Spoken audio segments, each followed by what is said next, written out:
In this video, we're going to talk about writing observations. As you can remember from the last video, observations are one of the 5 elemental skills that college writers will be practicing in this workshop. It's a really powerful shift in attention and shift in writing skill that helps make us more aware and attentive of some of the specific ways language works and some of the specific ways meaning is communicated clearly and with pleasure.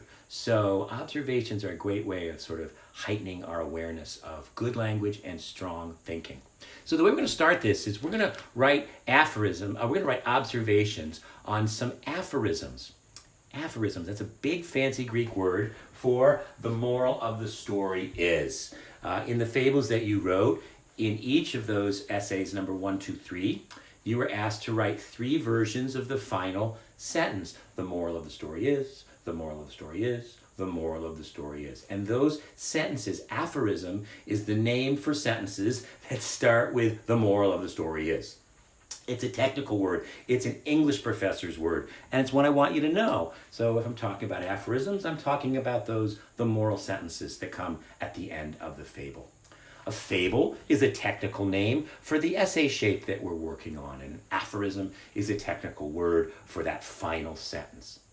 College writers need names for things. One of the reasons the vocabulary is so important is you're learning technical descriptions that are specific to our work. And even though you may not be writers, English professors for the rest of your life, you're going to be needing to learn technical labels all the time.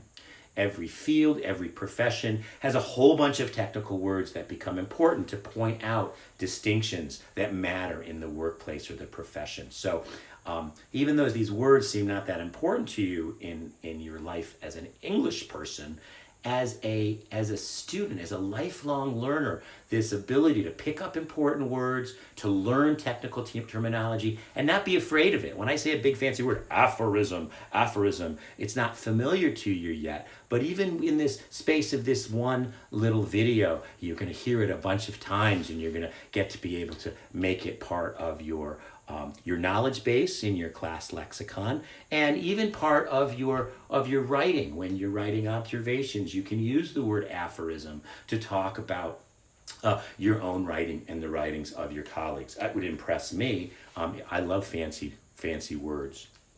These long words that are so unfamiliar, they often come to English from Latin or Greek. Aphorism is particularly a word that comes in from the Greek, and in the Greek alphabet, we have alpha, phi, aphorisma, for those of you who have the Greek alphabet. Ism means a word.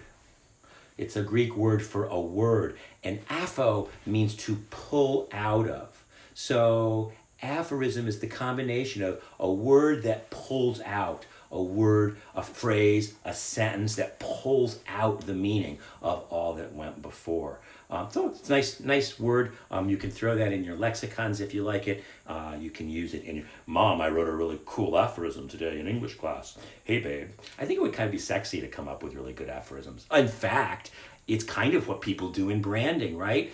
These little taglines, these short little phrases of compressed thought, really useful in marketing, in publishing, and in Nike, just do it. The moral of the story is Nike, just do it. It's kind of aphoristic, a short, compressed, punchy sentence or set of words. Okay, so I'm going to pause for a second, and I'm going to write some of your aphorisms up on the board so that we can continue thinking about writing observations.